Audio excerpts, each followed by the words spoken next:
ठीक है, 3 साल। अब उससे क्या होता था, जो मैंने भी लॉ किया उस जमाने में, मैं भी जज बनना चाहता था। लेकिन मैंने देखा 3 साल पहले कोर्ट जाना पड़ेगा, वकालत करनी पड़ेगी, कोई केस देगा नहीं देगा। हम तो पढ़ने वाले बंदे हैं भैया, पेपर वेपर पास कर सकते हैं, कोर्ट वोट नहीं जाएंगे।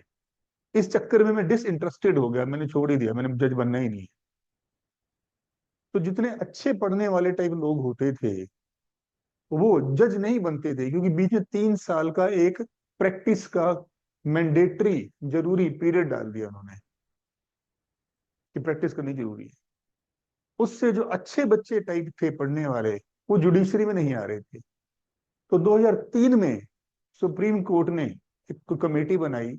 उसके बाद सुप्रीम कोर्ट ने ये डिसीजन भी, चेंज कमेटी ने रिकमेंडेशन की, चेंज किया कि ठीक है, अब फ्रेश ग्रेजुएट भी जज बन सकते हैं।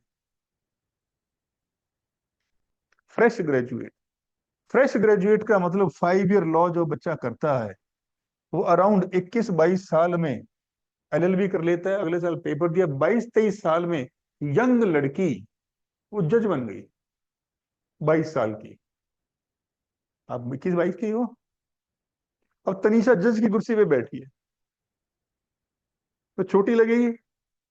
वकील कैसे आएंगे, खुर्राट, मैडम मैडम मैडम, डर जाएगी। अमरीश पुरी टाइप चड्डा साहब आएंगे तो तुम डर जाओगी। नहीं सर, ऐसे कैसे डरूंगी, पढ़ाई करके आई हूँ और ओहदे पे बैठी हूँ मैं, ऐसे कौन डरा देगा। हाँ, लेकिन फिर भी एक बड़ों का प्रभाव तो होता ही है, इन्फ्लुएंस तो होता ही है। लगता है कि ठीक ही कह रहे होंगे, चाहे गलत कह रहे हो बड़े। तो 21-22 साल के बच्चे फ्रेश जुडिशरी में आने लग गए, जज बनने लग गए। महीना पहले सुप्रीम कोर्ट ने अपना फैसला पूरा पलट दिया है और बोला है ना, ये जो यंग यंग बच्चे आ रहे हैं, ये इनएक्सपीरियंस्ड बच्चे हैं। हाँ जी,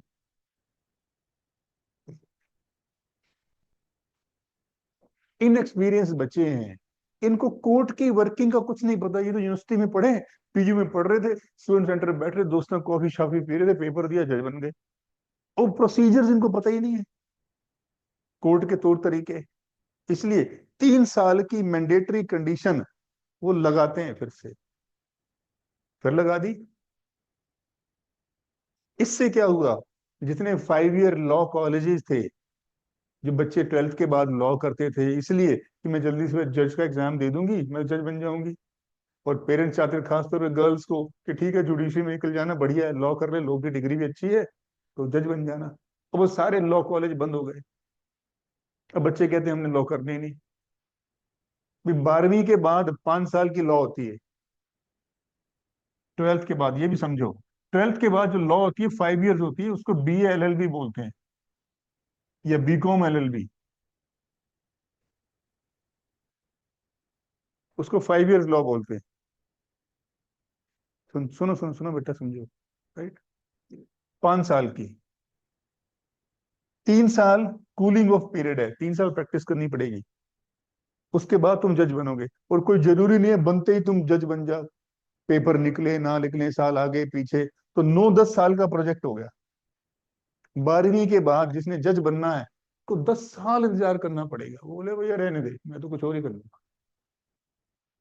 लेकिन था वो बच्चा दमदार, टैलेंटेड बच्चा था, तो 3 साल की कंडीशन ने वो टैलेंटेड बच्चे को बाहर कर दिया, कर दिया। या क्या होता है, ग्रेजुएशन के बाद, BA के बाद, 12वीं के बाद 3 साल की BA, 3 साल की LLB होती है,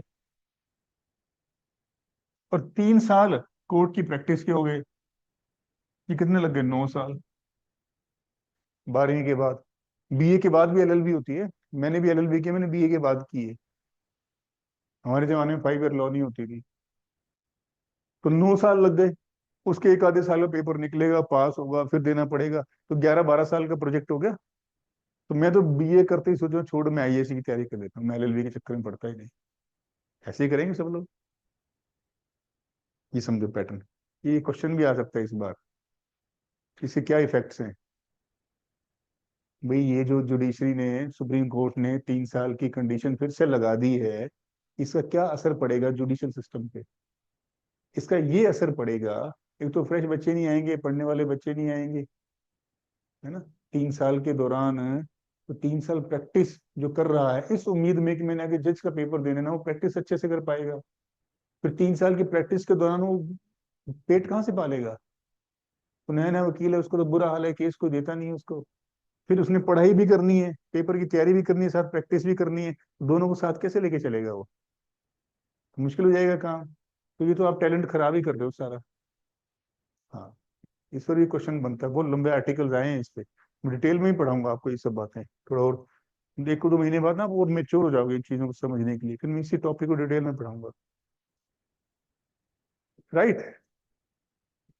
अब मेरा मुद्दा ये था कि तनीषा 21 साल की जज बनी गई, कुर्सी पे बैठी है। अब जिस दिन पहले दिन ये जज बनी, इनकी माता जी आई। जब जा रही है पहली बार ये, माता जी पूजा की थाली लेके आई, पूजा की इनकी और एक तिलक लगाया, जा बेटी जा, तो जज बनी है आज पहले दिन, 2 4 को फांसी दे के ही आना। हम सोचते हैं जज बनी है तो फांसी देने जा रही है, ऐसा कुछ नहीं होता, ये फिल्मों में होता है। तो जब सबसे पहले जज बनते हैं, छोटा जज एलएलबी पास करके, या तो वो सिविल मुकदमे लड़ेगा, सॉरी सिविल केसेस सुनेगा, या वो क्रिमिनल केसेस सुनेगा। ऐसा ही होता है ना, इंटरचेंज में होते रहते हैं, कभी वो फिर सिविल सुनता है, कभी वो क्रिमिनल सुनता है, ऐसे चलता रहता है। तो अगर वो सिविल जज है पहला, तो वो कहलाता है जुडिशियल मजिस्ट्रेट क्लास 2, उसको JMI 2 बोलते हैं। लिखते रहो, ये हायरार्की है।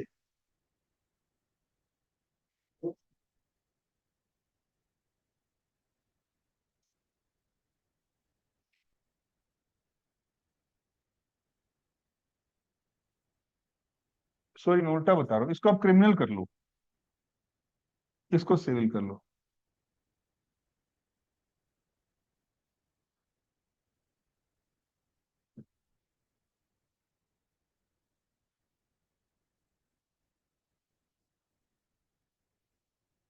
Judicial magistrate class 2।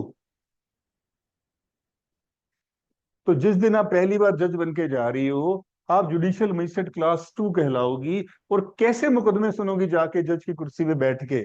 अब वो वाले मुकदमे सुनोगी, पुलिस पकड़ के लाई है किसी को, जज साहिबा ये देखो ये सिनेमा के बाहर टिकट ब्लैक कर रहा था, अच्छा ये आया है, ये शराब पी के रात को नाली में पड़ा था, ये पड़ोसी के साथ पार्किंग को लेकर झगड़ा कर रहा था। तो सोचोगी मैं तो जज बनी थी, इनके लिए बनी थी, इन्हीं के लिए बनी थी। शुरुआत वहीं से होगी। आपका दायरा, जूरिसडिक्शन यही होगी, लिमिटेड पेटी केसेस, इसको बोलते हैं जूरिसडिक्शन। ऊपर कहीं ब्रैकेट में जूरिसडिक्शन में लिखना आपने एक वर्ड, जूरिसडिक्शन,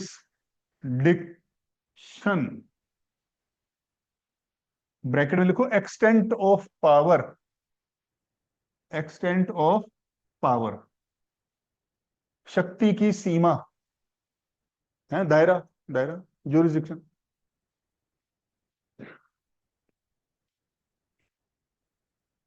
थानेदार साहब उठो उठो, चोरी हो रही है। तो कहाँ चोरी हो रही है? वो रामनगर मोहल्ले में, वो मेरे एरिया में नहीं आता, मेरी जूरिसडिक्शन में नहीं आता, मेरे एरिया में नहीं आता, मतलब मेरी जूरिसडिक्शन अधिकार क्षेत्र, हिंदी में लिखो अधिकार क्षेत्र में नहीं आता। अच्छा।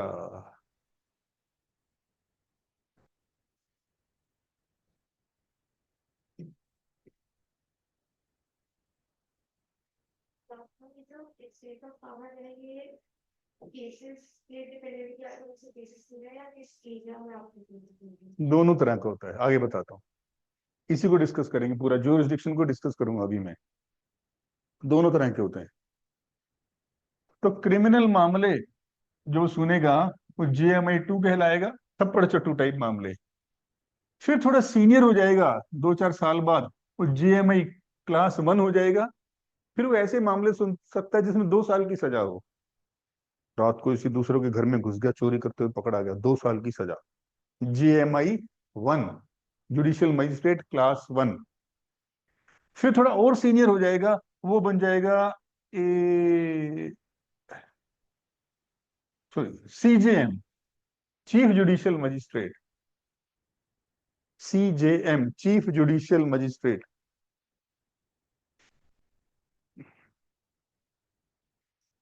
फिर वो ऐसे मामले सुनेगा जिसमें 7 साल की सजा सुनाई जा सकती है। ये टेंटेटिव है, मोटा मोटा है, एग्जैक्ट नहीं बता रहा, मैं आइडिया दे रहा हूँ, 7 8 भी हो सकता है। तो देखना पड़ता है ना इसकी जुरिस्डिक्शन में क्या क्या था, हजारों चीजें होती है। फिर और सीनियर हो जाएगा, वो बन जाएगा सेशन जज। सेशन जज वो फिर मैक्सिमम पनिशमेंट दे सकता है, मैक्सिमम। और मैक्सिमम पनिशमेंट क्या होती है क्रिमिनल मामले में? मैक्सिमम तो वही हुई, लटकाओ फांसी से। तो फांसी की सजा सबसे पहले सेशन जज देता है। हम सुनते हैं ना फांसी, ये तो सुप्रीम कोर्ट देती होगी ना, सबसे पहले ये देगा सेशन जज। डिस्ट्रिक्ट कोर्ट ही तो सुना रहा हूँ, डिस्ट्रिक्ट में तो होते हैं। तो कोई मुकदमा किया हमने, हमें न्याय नहीं मिला, हमने यहाँ अपील की, न्याय नहीं मिला, यहाँ अपील की, न्याय नहीं मिला, यहाँ अपील की। सेशन जज, दो अपीलों का अधिकार निचली अदालतों में मिलता ही मिलता है। निचली अदालतें मतलब जिले की अदालत, चंडीगढ़ की अदालत, मोहाली की अदालत। लेकिन सीधा ही मर्डर वाला मामला है तो सीधा ही ये सेशन जज सुनेगा, या सीजीएम को दे देंगे। आप सुनो, इसमें नीचे एडिशनल एडिशनल भी होते हैं, ब्रॉड कैटेगरी यही होती है। अब यहां सेशन जज ने कोई फैसला सुनाया कि इसको मौत के घाट उतार दो, फांसी की सजा दे दो। अब मुझे अपील करनी है, इस सेशन जज से अपील होगी आगे हाई कोर्ट, हाई कोर्ट से आगे अपील होगी सुप्रीम कोर्ट। तो highest court of appeal in our country is supreme court.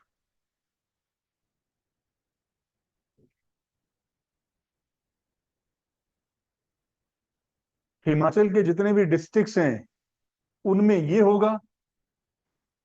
फिर हिमाचल के डिस्ट्रिक्ट्स के लोगों को तकलीफ है, उन्होंने सेशन कोर्ट के फैसले के अगेंस्ट अपील करनी है, तो हाई कोर्ट जाएंगे। हाई कोर्ट ये शिमला में होगी, राजधानी में।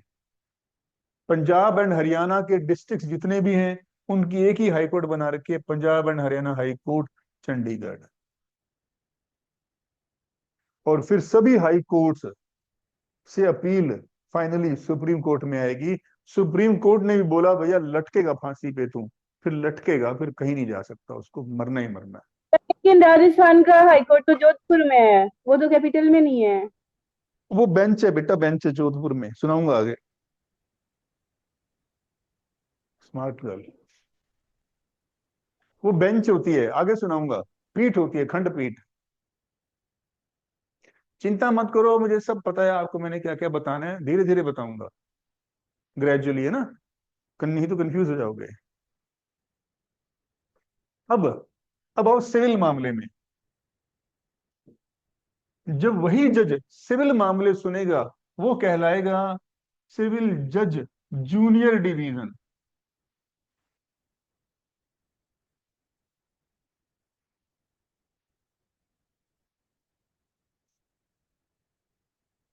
अब देखो सिविल जज है तो वो मनी वाले पैसे सुनेगा, मनी वाले मसले, सजा वाले मसले तो नहीं। तो ये ऐसे मसले सुनेगा जिसकी टोटल वैल्यू 2 4 हजार, 10 20 हजार रुपए टाइप होगी। भाई इसका किराया नहीं देता, ये इसके पैसे नहीं लुटा रहा, 10 20 हजार की वैल्यू वाले। फिर थोड़ा बड़ा हो जाएगा, सीनियर हो जाएगा, वो सिविल जज सीनियर डिवीजन कहलाएगा। फिर वो ऐसे मामले सुनेगा जिसमें 10 20 लाख रुपए की जूरिसडिक्शन होगी, अधिकार क्षेत्र। अधिकार क्षेत्र, pecuniary जूरिसडिक्शन, the word is pecuniary, जो आप पूछ रहे थे आगे आएंगे ये सारे। उसकी मॉनेटरी जूरिसडिक्शन 10 20 लाख रुपए टाइप के। फिर वो और बड़ा हो जाएगा, जैसे सीजीएम के बराबर, वो कहलाएगा एडीजे, एडिशनल डिस्ट्रिक्ट जज। फिर 2 4 करोड़ वाले मसले सुनेगा। फिर वो डिस्ट्रिक्ट का सीनियर मोस्ट जज कहलाएगा डीजे, डिस्ट्रिक्ट जज। तेजी से लिखते रहे बेटा, दिमाग दौड़ाती रहे, सुस्त नहीं पड़ना, पूरी नजर तेरे ऊपर है मेरी। डीजे, उसकी अनलिमिटेड मॉनिटरी, तनिषा, मॉनिटरी या पेक्यूनरी ज्यूरिसडिक्शन है। द वर्ड इज पेक्यूनरी, आगे आएगा। अनलिमिटेड। अच्छा, तो अंबानियों में झगड़ा है, मुकेश अंबानी अनिल अंबानी का 20,000 करोड़ रुपए का झगड़ा है, वो कौन सुनेगा? वो इतना बड़ा पैसा है तो सुप्रीम कोर्ट ही जाओ, ना ना ना ना ना ना, ये सुनेगी सबसे पहले। इसकी जो अनलिमिटेड ज्यूरिसडिक्शन है, कितने भी रुपए का झगड़ा हो सबसे पहले यहाँ आएगा। ये नहीं कि अंबानी भाई साहब हैं सीधे सुप्रीम कोर्ट जाएंगे, ना ना ना ना। अनलिमिटेड पैसे की अधिकार क्षेत्र।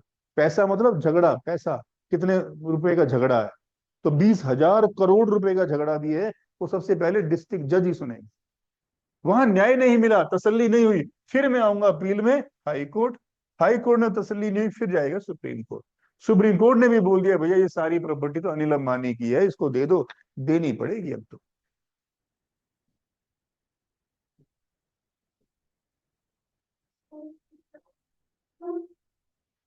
ठीक, चल सम अप कर बेटा, सारी कहानी सुना, क्या अभी तक क्या पढ़ा?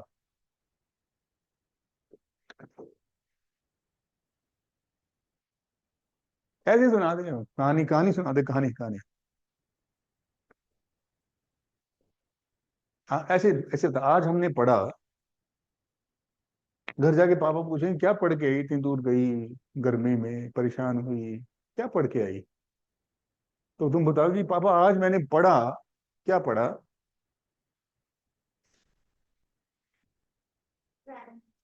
शाबाश, criminal cases, very good.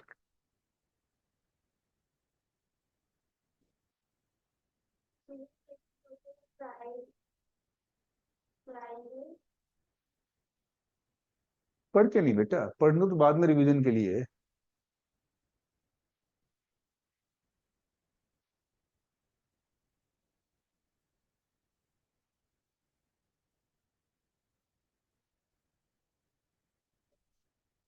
Private ध्यान, ध्यान, मन शांत कर, मन पूरा इधर लेके आ, फोकस कर सारी एनर्जी इधर। छोड़ दे घर, भाई बहन दोस्त में तो सब छोड़ दे। बॉयफ्रेंड है? बड़े दुख से कह रही है, नहीं सर, बड़े दुख की बात है। नहीं नहीं, तो दिमाग पूरा फोकस कर बेटा, दुख की बात नहीं है। हमारी तो गर्लफ्रेंड नहीं होती तो हमें बड़ा दुख होता था।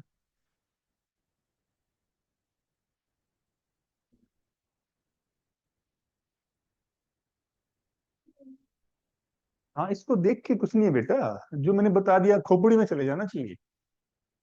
भी एक सिविल केस, सर आप ये कहानी सुना रहे थे, सिविल केस होता है, क्रिमिनल होता है। सिविल केस वो मैरिज शैरिज डिवोर्स, अपने एग्जाम्पल ही अपना डिवोर्स करा दिया मैंने एग्जाम्पल देने के लिए। मेरा अपनी पत्नी के साथ डिवोर्स होगा, वो मामला सिविल कहलाएगा, criminal civil. Private party, Mohan versus Mohini. हाँ, मर्डर, उसमें दो पार्टियां कौन कौन सी होंगी? एक मर्डर करने वाला, एक फिर स्टेट आएगा, स्टेट, एक स्टेट आएगा, है ना। जो मर्डर करता है वो एक्यूज्ड कहलाता है, आगे बताता हूँ। ठीक है। प्राइवेट पार्टियों में जब झगड़ा होता है तो कोर्ट फैसला सुनाती है, चलो भाई भाई साहब इनको थोड़ा पैसे दे दो, निपट जाएगा। प्रॉपर्टी का झगड़ा है, कंपनसेशन, मॉनिटरी, पैसे वाली, मॉनिटरी, मॉनिटरी। अखबारें पढ़ना शुरू करना है, सारे वर्ड्स आ जाएंगे बेटा, राइट, अखबारें। क्रिमिनल में कहते हैं पैसे से काम नहीं चलेगा, मर्डर किया भैया तूने अंबानी, जेल जाना पड़ेगा, जेल की रोटी खानी पड़ेगी क्रिमिनल मामले में। बस ये ध्यान रखना है, राइट। और फिर जज जो होते हैं, वो सिविल जज, क्रिमिनल जज धीरे धीरे धीरे बड़े होते रहते हैं, प्रमोट होते रहते हैं, सीनियर बनते रहते हैं, फिर वो हाई कोर्ट, सुप्रीम कोर्ट। जब सबसे पहले जज बनता है, वो स्टार्ट करता है सिविल जज जूनियर डिवीजन से। 3 साल एलएलबी करके जो बच्चा पहली बार 21-22 साल का, वो ये जज बनता है। इसमें भी 3 साल की कंडीशन लगा दी सुप्रीम कोर्ट ने कि 3 साल की प्रैक्टिस जरूरी है।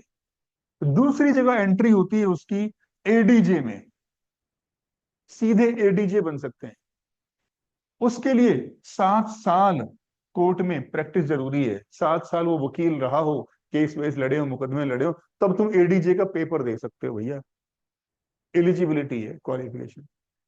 तीसरी डायरेक्ट एंट्री होती है हाई कोर्ट में, 10 साल तुम हाई कोर्ट के एडवोकेट रहे हो, प्रैक्टिस किया, तो सीधे हाई कोर्ट के जज बन सकते हो।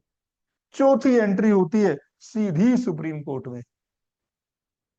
अगर राष्ट्रपति को लगता है कि तुम एक जानकार आदमी हो, डिस्टिंग्विश जूरिस्ट हो, तो तुम्हें सीधा सुप्रीम कोर्ट का जज भी बना सकते हो। कोई प्रोफेसर हो कॉलेज हो तो भी बना सकते हैं। या तुम 5 साल हाई कोर्ट के जज रहे हो तो भी तुम्हें सुप्रीम कोर्ट का जज बना सकते हैं। या 10 साल हाई कोर्ट प्रैक्टिस की हो, सीधा सुप्रीम कोर्ट का जज बना सकते हैं। तो इस तरह से कुछ कंडीशंस होती हैं। तो सीधे सुप्रीम कोर्ट के जज में बन सकते हैं। तो सीधे ये, सीधे ये, सीधे ये, सीधे ये। तो सुप्रीम कोर्ट का जज बनने के लिए हाई कोर्ट से प्रमोट होके जाते हैं। हाँ, सुप्रीम कोर्ट का जज सीधा नहीं बनेगा, हाई कोर्ट से प्रमोट होके जाएगा। कुछ केस में बन सकता है, अगर राष्ट्रपति को लगे कि बहुत सियाना आदमी है, बहुत अच्छे आर्टिकल लिखता है लॉ के ऊपर, तो इसको भी सुप्रीम कोर्ट का जज बनाते हैं। डिस्टिंग्विश जूरिस्ट कहते हैं, वो भी बन सकता है। ऐसे होता है नॉर्मली। दो कंडीशंस होती हैं ना। एक आधी और भी मुझे याद नहीं आ रही। मोटा मोटा तौर पे 4 जगह एंट्री होती है जुडिशरी में। 1 2 3 4, ऐसे हम जज बन सकते हैं। राइट। अब समझिए, नक्षत्र सिंह ने मच्छी सिंह को जब चाकू मारा, मच्छी सिंह गया मर। ही इज डिसीज्ड, मर गया, मृतक। विक्टिम, वो विक्टिम है, ये मारा गया। पुलिस आई, पुलिस नक्षत्र सिंह को पकड़ने आई। सबसे पहले मुझे ये बताओ, पुलिस क्यों आएगी? मेरा और मेरी पत्नी का झगड़ा हो रहा है, नीचे थानेदार जा रहा है बुलेट लेके, गुड़ गुड़ गुड़ गुड़ गुड़, वो देख के आएगा हमारे घर?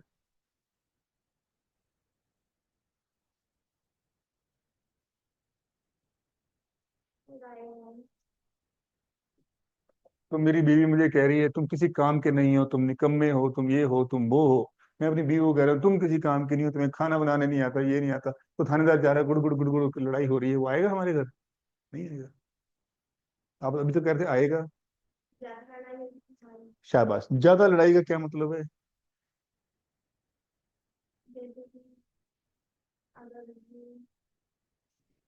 लड़ाई झगड़ा मतलब एक दूसरे को मीट कर रहे हैं या पड़ोसी अड़ोसी आके खड़े होना, झगड़ा होना, जा रहे हैं।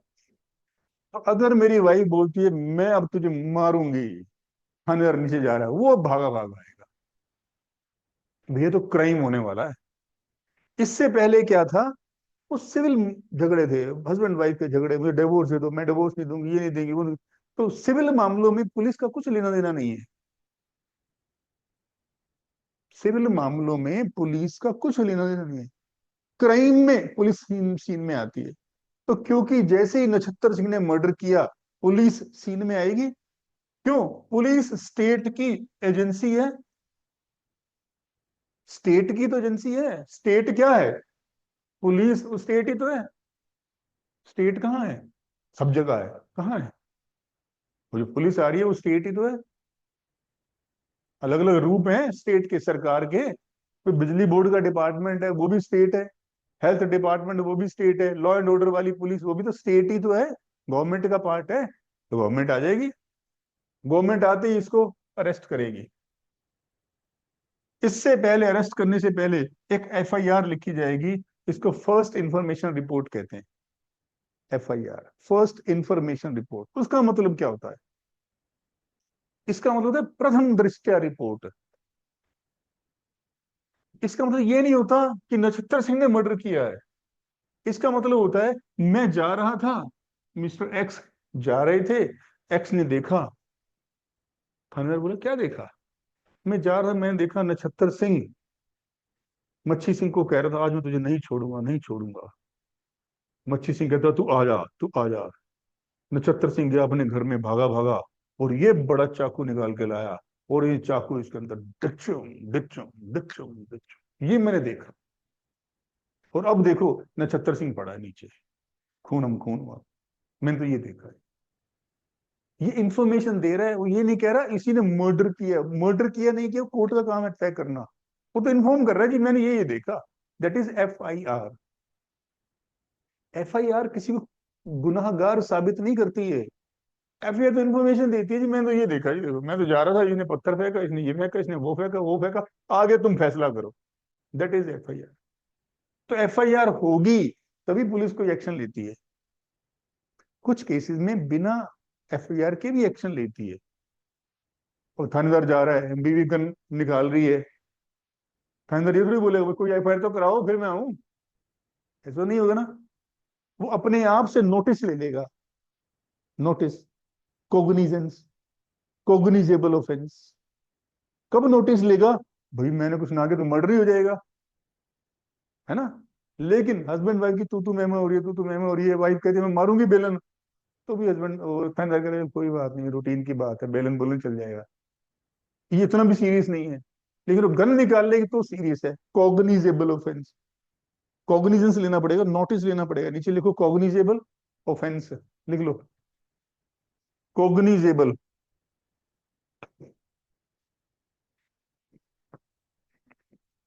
COGNISABLE, cognizable offence. बस लिख लो, समझ कम आएगा कोई बात नहीं, आगे आगे आता रहेगा।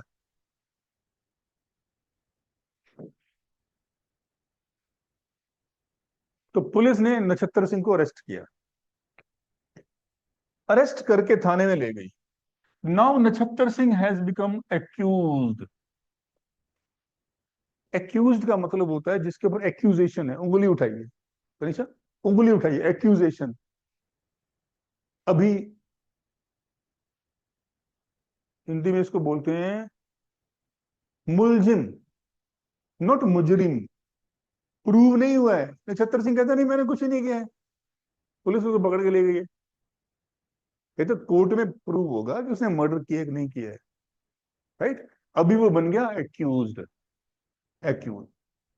फिर अपने यहाँ नियम होता है, संविधान में लिखा गया है, जिस भी एक्यूज्ड को अरेस्ट किया जाता है उसको 24 घंटे के अंदर जज के सामने पेश करना जरूरी होता है।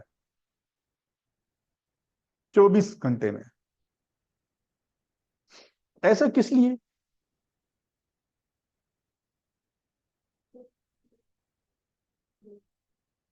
अगर ऐसा नहीं हुआ तो फिर इसको भी क्योंकि अभी वो क्रिमिनल है वो इसकी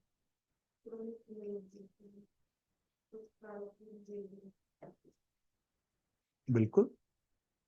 24 घंटे वाली कंडीशन ना हो फिर तो पुलिस तो डाकू ही बन जाए, डॉन बन जाए, एक एक महीना जेल में सड़ रहा है। वो जो सड़ रहा है एक्यूज, वो बोले थानेदार साहब प्लीज जज के सामने ले चलो ना, सर नहीं आज मन नहीं है, अभी बच्चों की छुट्टियां चल रही हैं, अगले महीने देखें, तू बैठ आराम से।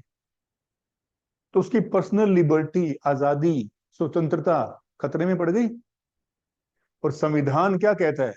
भारत का संविधान कहता है कि पर्सनल फ्रीडम ये बहुत प्रिय हैं, स्टेट नहीं छीनेगा किसी की आजादी, स्वतंत्रता के अधिकार, पर्सनल लिबर्टी के अधिकार ना, नहीं छीनेगा।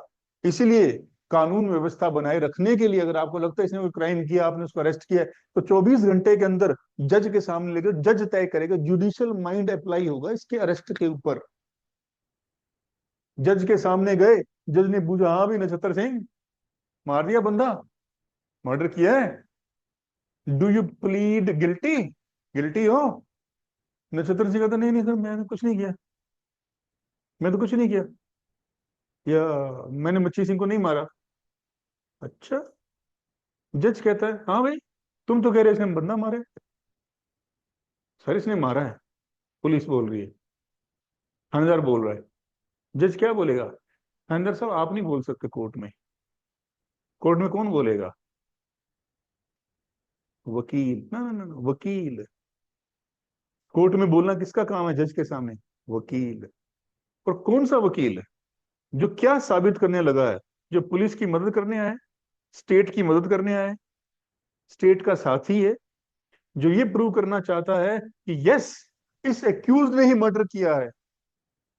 वो प्रोसिक्यूट करना चाहता है, उसको सजा दिलाना चाहता है, वो कहलाता है प्रोसिक्यूटर, पब्लिक प्रोसिक्यूटर। पी साहब, लिखो पब्लिक प्रोसिक्यूटर, सरकारी वकील।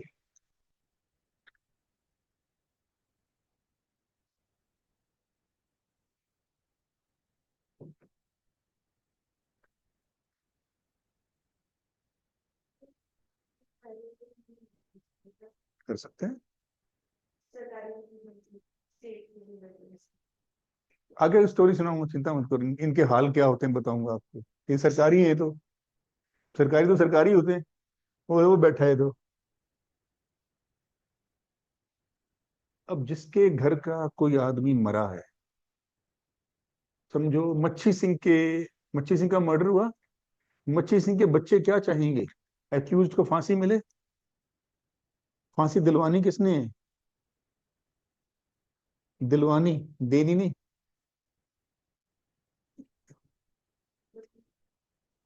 राइट वर्ड है, राइट वर्ड। उसका काम है ना, कोई फांसी दिलवा। तू बोल जज को, जज साहब इसने किया है। तो मच्छी सिंह के फैमिली मेंबर यहाँ खड़े हैं, ये इसको कह रहे हैं जज साहब और वकील साहब बोलो जज के आगे। ये पीपी है, पब्लिक प्रोसिक्यूटर है, ये सरकारी बंदा है। सरकारी डॉक्टर भी ऑपरेशन नहीं करता, सरकारी टीचर नहीं पढ़ाता, वो प्राइवेट ट्यूशन चाहता है। सरकारी बाबू काम नहीं करता, अपना काम नहीं करता, अपने काम के पैसे मांगता है। तो ये क्यों करेगा? ये क्या बोलेगा?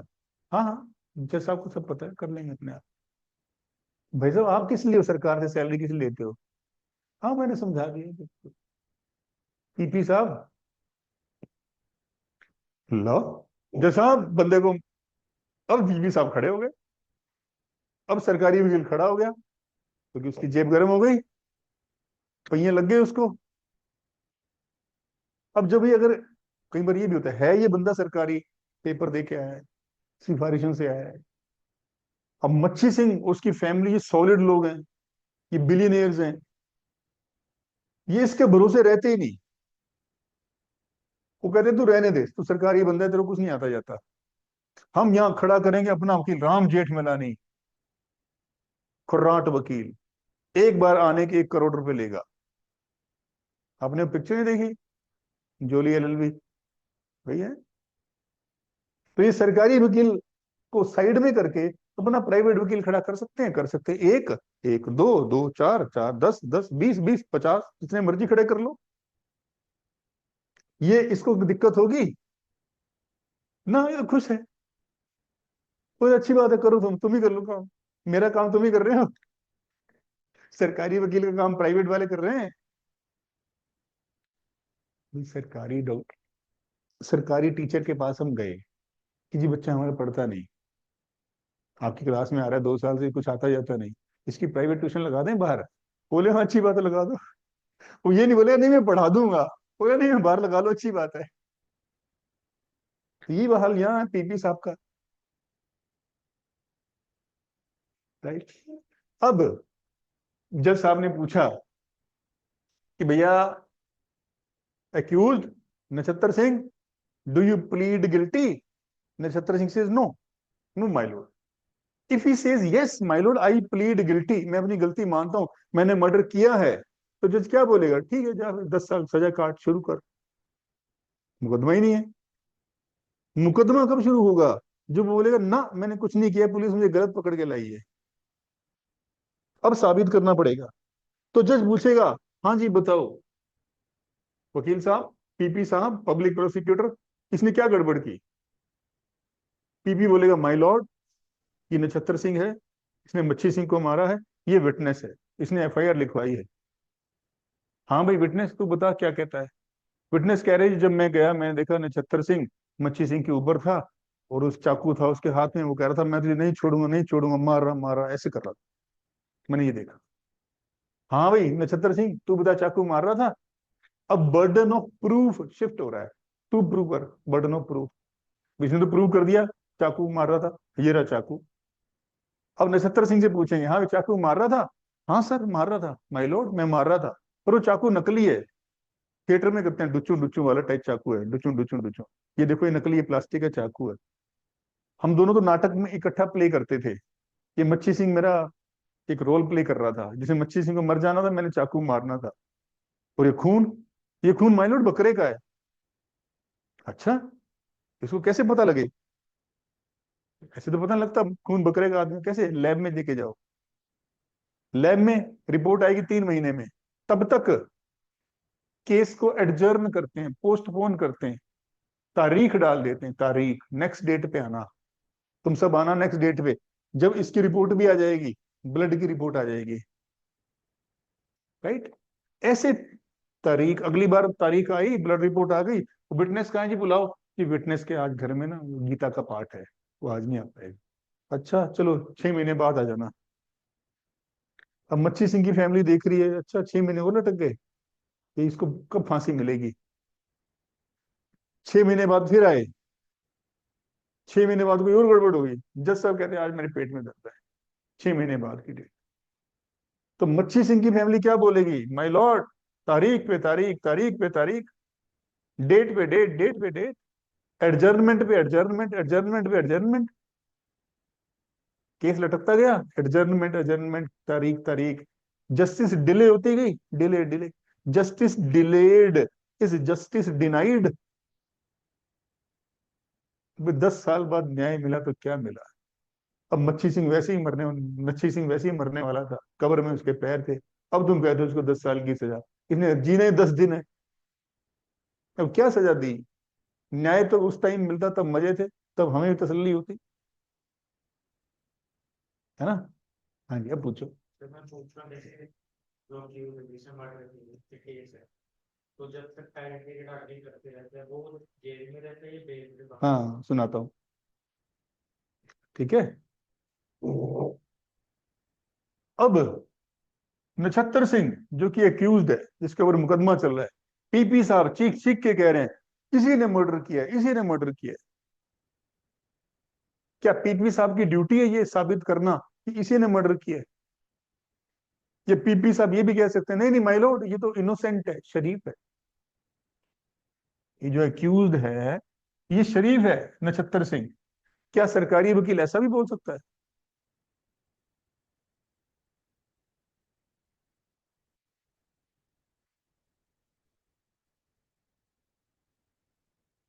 अगर ऐसा बोलेगा तो जज क्या बोलेगा, पकड़ के क्यों लाए हो फिर? तुम ही पकड़ के लाए हो, तुम ही कह रहे हो शरीफ है। पुलिस पकड़ के लाई है, सरकारी पुलिस, सरकारी वकील कह रहे हैं शरीफ है। तुम तय कर लो भैया सरकार, तुम आपस में तय करो ये शरीफ है या बदमाश है। भाई आप कब पकड़ते हो किसी को? जब आपके पास रीजनेबल डाउट होता है कि इसने ऑफेंस किया है। मैं रीजनेबल डाउट थी नहीं, अब ऐसे किसी को पकड़ के ले आए, जज डांट लगाएगा आप। पावर का मिसयूज करते हो, ऐसे ही पकड़ के लाए नच्छी सिंह को, शरीफ आदमी को। अब ट्रायल चल रहा है, ट्रायल, मुकदमे को क्या बोलते हैं, ट्रायल। ट्रायल चल रहा है, ट्रायल लंबा चल रहा है, 2 साल 3 साल हो गए ना, नई नई चीजें सामने आ रही हैं। कि एक और विटनेस उठ के आ गया कि जी मैंने देखा था, मैंने देखा था, नछत्तर सिंह आया था कह रहा मैं तेन नहीं छड्डांगा, मैं तो नहीं छड्डांगा। ऐसे कोई विटनेस है? जज बोले ठीक है जी, इस विटनेस को भी बुलाओ, 3 महीने बाद इसको बुलाओ। वो जज साहब कल ही बुला लो इसको, इसने बाहर जाना है। तो बोले नहीं नहीं, इतना टाइम कहाँ है, इतने इतने केसेस पेंडिंग है, ओवरलोडेड कोर्ट्स हैं हमारी, 3 4 महीने से पहले नंबर नहीं आएगा। अर्ली हियरिंग, जल्दी सुनवाई, कहते नहीं नहीं पॉसिबल नहीं है। 3 महीने बाद कनाडा से वापिस आ जाना भैया, तू विटनेस बन रहा है, अगर तो तूने गवाही देनी है, तूने तो बैठ, तेरे को इसने बुलाया, जा अपना कनाडा। हाँ, राइट। अब नछत्तर सिंह कटघरे में खड़ा है, मुकदमा चल रहा है। जज साहब ने बोला भाई चलो 6 महीने बाद आना। तो पुलिस जो नछत्तर सिंह को पकड़ के लाई थी 24 घंटे के अंदर, फिर जज के सामने पेश किया था, पुलिस इसको लेके वापिस जाने लगी। नछत्तर सिंह कहते जज साहब मैं कहाँ जाऊं, 6 महीने बाद आपने दोबारा कार्रवाई शुरू करनी है, तब तक मैं कहाँ जाऊं। पुलिस कहती है, यानी सरकारी वकील कहता है, जज साहब नछत्तर सिंह को जेल भेज दो। नछत्तर सिंह कहते हैं क्यों जेल भेज रहे हो, मैं गिल्टी थोड़ी हूं अभी, मुझे क्यों जेल भेज रहे हो? पुलिस प्रोसिक्यूटर, पुलिस कहती है जज साहब नछत्तर सिंह पक्का बदमाश है, भाग जाएगा दुबई, इसने पहले बहुत मर्डर कर रखे हैं। नछत्तर सिंह कहते हैं कहाँ भाग जाऊंगा दुबई सर, बाल बच्चेदार आदमी हूँ, प्रोफेसर आदमी हूँ, साल बाद बेटी की शादी है, तो 6 महीने अगर अंदर रख लोगे जेल में, मैं तो टीका लग जाएगा मेरे ऊपर जेल यात्री का, गड़बड़ हो जाएगी। हाँ, तो इसीलिए क्या करें, जज तो फंस गया। जज कहता है अगर मैं इसको जाने दूं, अब नछत्तर सिंह कहते हैं जज साहब मुझे जाने दो अपने घर, मैं प्रोफेसर हूँ, मैंने कॉलेज भी जाना है पढ़ाने, और अगली 6 महीने में तारीख है, मैं भी आ जाऊंगा, मैं भी खड़ा हो जाऊंगा। अब पुलिस को डर है ये भाग जाएगा। जज दुविधा में, क्या करे। अगर इसको जेल में रख दिया 6 महीने, और बाद में पता लगा नक्षत्र सिंह तो इनोसेंट है, प्रोफेसर है, इसने कोई मर्डर नहीं किया, ये तो नाटक कर रहे थे, उसका मर्डर तो कोई और कर गया, तो यह तो पाप हो जाएगा, बाल बच्चेदार आदमी है, कलंक लग जाएगा जीवन भर का। और अगर इसको छोड़ दिया, ये भाग गया दुबई, तो भी गड़बड़ है, क्रिमिनल भाग जाएंगे ऐसे। तो बीच का रास्ता क्या निकालते हैं? बीच का रास्ता ये निकालते हैं, हे नछत्तर सिंह तो ऐसे कर, 2 बंदों की श्योरिटी लेके आ, 2 बंदे गवाही देंगे कि तू भागेगा नहीं, प्लस एक बेल बॉन्ड भर दे, बेल जमानत ले ले, तू 5-10 लाख रुपए जमा कर, ताकि मैं तसल्ली हो जाएगी तू भागेगा नहीं। कहता ठीक है, श्योरिटी दे देता है वो, मैं नहीं भागूं, that is called bail. Bail कौन देता है? जज देता है। मुकदमा चलता रहता है, चलता रहता है। और अगर जज को लगता है कि मुझे बेल नहीं देनी, नहीं ये तो पक्का, ये तो पहले भी बड़े मर्डर किए हैं इसने, ये नहीं, ये तो भाग जाएगा ये तो जज बेल डिनाई भी कर सकता है। तो 2 साल मुकदमा चलता रहा, 2 साल वो जेल में रहा, फैसला आया, 3 साल की सजा सुनाई गई, 2 साल उसने पहले ही काट लिए जेल में, वो माइनस हो जाएंगे, फिर 1 साल सजा काटेंगे। राइट, ये है। हाँ जी, अब सम अप करो। जज के सामने लेके गए नक्षत्र सिंह को, आगे बताओ नक्षत्र सिंह कौन है? शाबाश, वो क्या कहलाता है?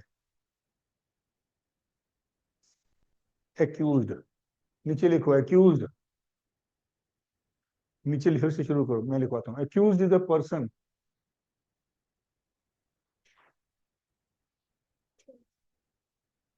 Who is alleged, who is alleged, ALLEGED, to have committed the crime.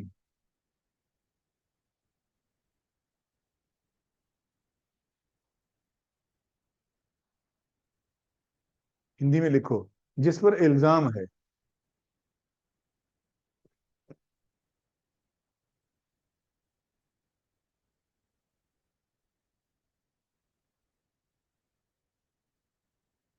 Next, जल्दी लिखना है।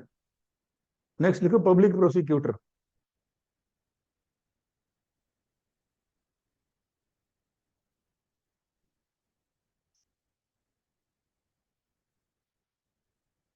सरकारी वकील।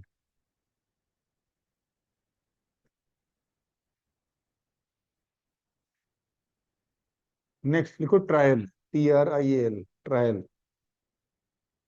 मीन्स मुकदमा।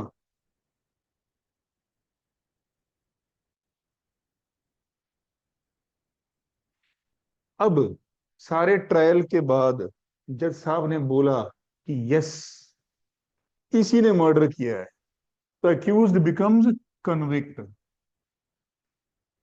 कन्विक्ट,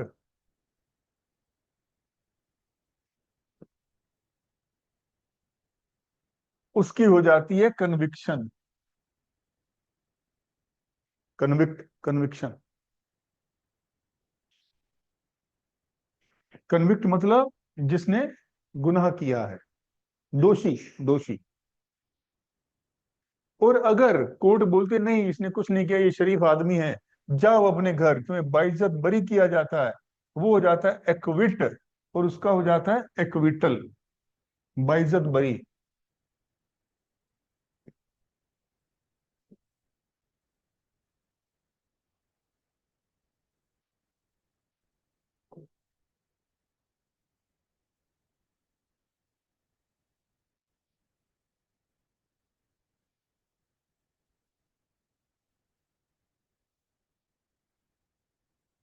नहीं, पूछो, बातें करो।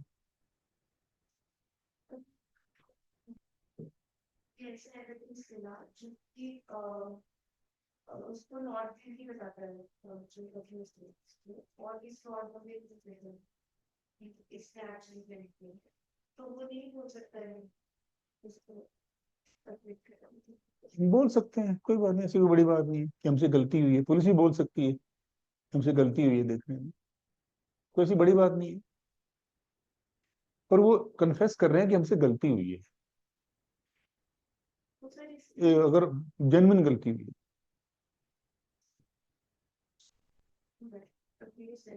अगर उसके पास बहुत ज्यादा पैसा है स्टेट पार्टी, तो सर वो तो पीपी को, कौन से लॉयर को? हाँ, तो पीपी तो बिकने को तैयार बैठे, वोट का तो लगाओ मेरी कीमत, ना भी बिके, ना भी बिके, वो तो everybody saleable, right price at right time, वो लगाना पड़ता है। तो जज साहब क्या है?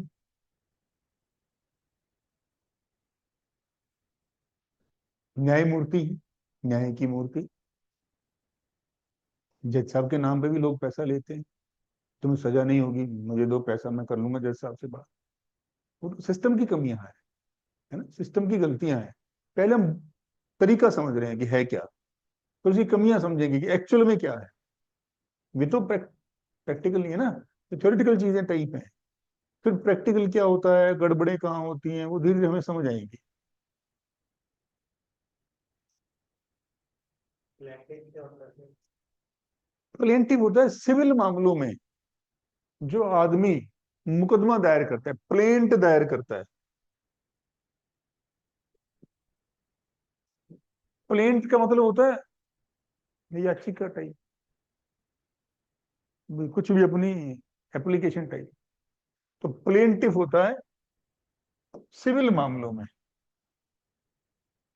क्रिमिनल मामलों में होता है कंप्लेनेंट। कंप्लेनेंट शिकायत करता, सिविल मामलों में प्लेंटिव होता है। प्लेंटिव, इसको जो डिफेंड करता है वो डिफेंडेंट होता है, डिफेंडेंट। सिविल मामलों में it is always plaintiff versus defendant.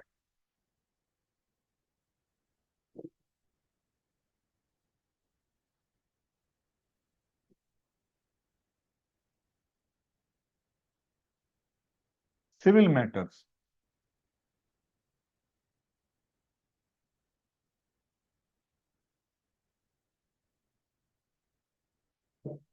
Right. Criminal मामलों में it is complainant, complainant versus respondent. वो रिस्पोंड करेगा, रिस्पोंडेंट स्पेलिंग देख लेना क्या होती है, रिस्पोंडेंट। वो रिस्पोंड करता है जो याचिका को।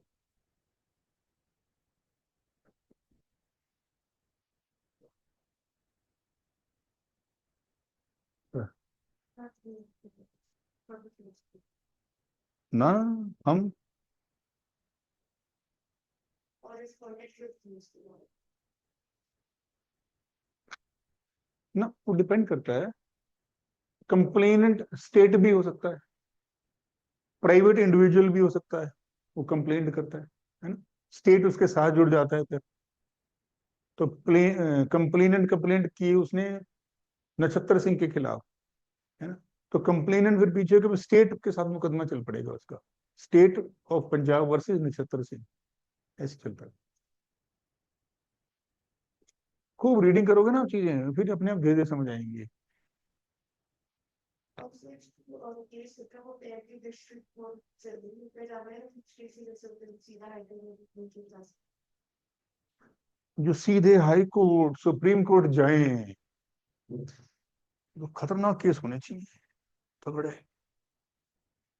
और इंडिया में सबसे तगड़े केसेस वो होते हैं जहां हमारे फंडामेंटल राइट्स छीने जाते हैं। खुल के बोलने की आजादी, कहीं भी घूमने की आजादी, व्यापार की आजादी, बराबरी के अधिकार छीने जाए जब हमसे, जब भेदभाव हो मेरे साथ। किसके द्वारा? स्टेट के द्वारा। Fundamental rights are those basic rights without which dignified human existence is not possible. अच्छा जीवन आप जी ही नहीं सकते। इसलिए संविधान कहता है ये फंडामेंटल राइट्स तो मुझसे ले ही लो, तुरंत ले लो। किसके अगेंस्ट? स्टेट के अगेंस्ट। और हे स्टेट, तूने छीनने नहीं है ये। बराबरी का अधिकार तूने छीनना नहीं है। धर्म के, जाति के आधार पर भेदभाव नहीं करना। तो हरियाणा सरकार ने चपड़ासी की पोस्ट निकाली, मैंने भी अप्लाई किया, लेकिन चपड़ासी भर्ती हो गए मंत्री जी के भतीजे। इनइक्वालिटी हो गई, भेदभाव हो गया, मेरे फंडामेंटल राइट्स वोलेट हो गए। आर्टिकल 14 कहता है स्टेट सरकार भेदभाव नहीं करेगी। किस आधार पर? जाति धर्म के आधार पर। मेरे साथ इसलिए भेदभाव किया कि मैं फला जाति का हूं, स्टेट ने भेदभाव कर लिया। फंडामेंटल राइट्स, मैं सीधा सुप्रीम कोर्ट जा सकता हूं। नहीं तो जो मैं आपको बता रहा था, नीचे डिस्ट्रिक्ट कोर्ट, फिर हाई कोर्ट, फिर सुप्रीम कोर्ट। आपका किराएदार आपका किराया नहीं देता। आपके पास किराया आता है, मान लीजिए 5 लाख रुपए महीना या 1 लाख रुपए महीना, पूरी फैमिली आपकी उसी से चलती है। किराया देना उसने बंद कर दिया, आप परेशान हो गए, दिक्कत हो गई, बड़ी परेशानी हो गई। आप मुकदमा करोगे कहाँ? वही डिस्ट्रिक्ट कोर्ट में, छोटी अदालतों में डिस्ट्रिक्ट की। 5-6 साल लग जाएंगे आपको अपील करते करते। यहाँ 5-6 साल निचली अदालतों में लग जाएंगे। फिर भी आप फैसले से संतुष्ट नहीं हुए, आपको लगा कोर्ट ने न्याय नहीं किया मेरे साथ, आप हाई कोर्ट में अपील करोगे, 5 साल वहां लगेंगे। वहां भी संतुष्टि नहीं हुई, आप सुप्रीम कोर्ट में अपील करोगे, 10-15 साल आपको सुप्रीम कोर्ट में लग जाएंगे आपका रेंट वापस लेने के लिए। वो रेंट जिसके बिना आपका जीवन ही चलना मुश्किल हो गया था, 15-20 साल लग जाएंगे। लेकिन जहां चपरासी की नौकरी आपको नहीं दी, आपके फंडामेंटल राइट्स छीन लिए, सुप्रीम कोर्ट तुरंत सीन में आती है। आप सुप्रीम कोर्ट पहुंचे, सुप्रीम कोर्ट पे मुकदमा सुन रही थी, हजारों करोड़ का झगड़ा। सुप्रीम कोर्ट कहती है कि झगड़े हजारों करोड़ के बाद में, ओहो हो, पहले आप आओ, आपके साथ तो भेदभाव हो गया, आप एलिजिबल थे चपड़ासी बनने के लिए, आपको नहीं बनाया, स्टेट ने भेदभाव किया, पहले हम आपका मुकदमा सुनेंगे। तो सीधे सुप्रीम कोर्ट जा सकते हैं और सुप्रीम कोर्ट सारे काम छोड़ के पहले आपकी फंडामेंटल राइट्स की वायलेशन का मामला सुनेगी। इन केसेस में हम सीधे सुप्रीम कोर्ट जा सकते हैं। जहां सीधे सुप्रीम कोर्ट जाते हैं उसको सुप्रीम कोर्ट की ओरिजिनल ज्यूरिसडिक्शन बोलते हैं। फंडामेंटल राइट्स के वायलेशन का मामला हाई कोर्ट भी सीधे जा सकते हैं। ओरिजिनल ज्यूरिसडिक्शन सीधे मेरे पास, अपील में नहीं, सीधे एक्सक्लूसिव।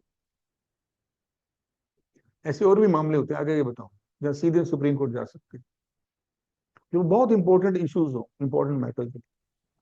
तो मेरे ये हजारों करोड़ की प्रॉपर्टी वाला मामला, ये इतना इंपॉर्टेंट नहीं है भैया।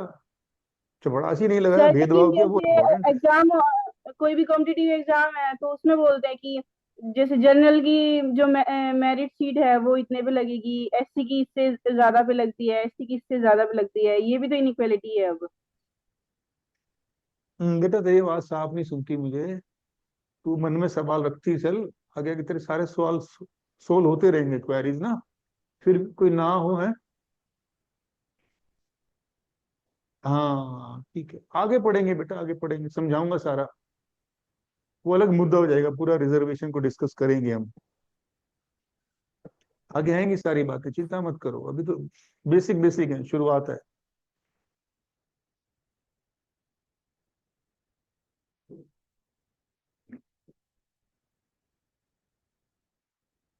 इक्वालिटी इक्वल्स के साथ होती है, बराबरी बराबर वालों में होती है। 2-2 3-3 हजार साल से दबाया,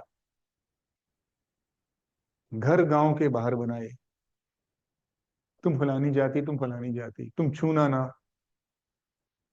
फिजिकली, मेंटली, फाइनेंशियली टॉर्चर किया, दुनिया भर के घटिया काम मेरे जिम्मे डाले, घर से मैला उठाना, पोटी उठाने अपने सर पे, ये काम तुमने मुझे दिया। एक दिन फिर हम आजाद हो गए, 15 अगस्त 1947। हमने बोला आओ सब बराबर हैं, चलो चलो बराबर बराबर, आओ दौड़ लगाते हैं बराबर।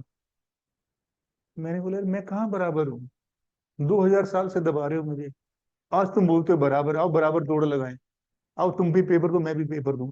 कहाँ से पेपर दूं, तुम्हारे और मेरे बीच में तो बराबरी है ही नहीं। तो बराबरी तो बराबर वालों में होगी ना,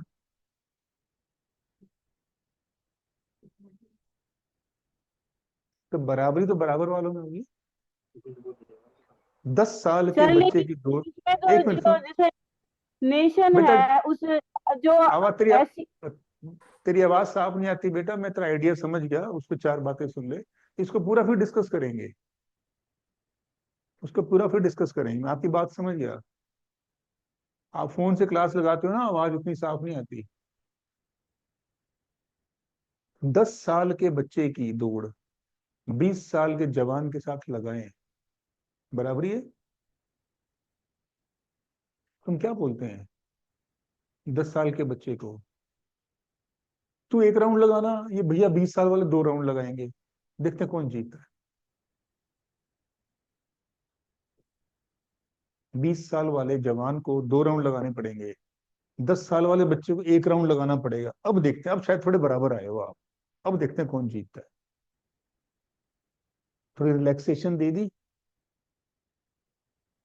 ताकि थोड़ा बराबर बराबर करें, बराबर बराबर करें तो बराबरी होगी, तो दौड़ लगाएंगे। तो रिजर्वेशन भी लगभग यही होती है, इसको वो अच्छे से आगे से पढ़ेंगे, है ना। डिबेटेबल टाइप होती है रिजर्वेशन का आइडिया, डिबेटेबल होता है। ये डिबेटेबल तभी है जब हम अच्छे से जानते नहीं अपना इतिहास, अपनी बैकग्राउंड, रिजर्वेशन का मकसद क्या था। जो हम पढ़ते हैं समझते हैं, मतलब हाँ यार रिजर्वेशन भी ठीक ही है, तो अंदर घुसते हैं ना तो पता लगता है। अपने देश में जो गांधी जी को जिन्होंने पढ़ा नहीं, वो दबा के गालियां निकालते हैं। सुन सुना गांधी ने देश है वो करा दिया, गांधी ने टुकड़े करवा दिए, गांधी ने करे। अरे पढ़ेंगे तो पता लगेगा गांधी ने थोड़ी करवाया। तो जो गांधी को पढ़ता है वो गांधी का फैन हो जाता है, ये बंदा सॉलिड था। तो थोड़ा सा हम कम पढ़ते हैं ना, तो हमें चीजें कम पता होती है, कि हमने सुनी सुनाई टाइप की होती है, कच्ची पक्की टाइप से। रिजर्वेशन पूरा डिस्कस करेंगे, right lucky, don't worry, will discuss it thoroughly, thoroughly for you, right. और के बाद डिस्कस कर लो, फिर आप छुट्टी करता हूँ अभी, है ना, इनको घंटा लगाता हूँ, इसको कर लो डिस्कस बात। तो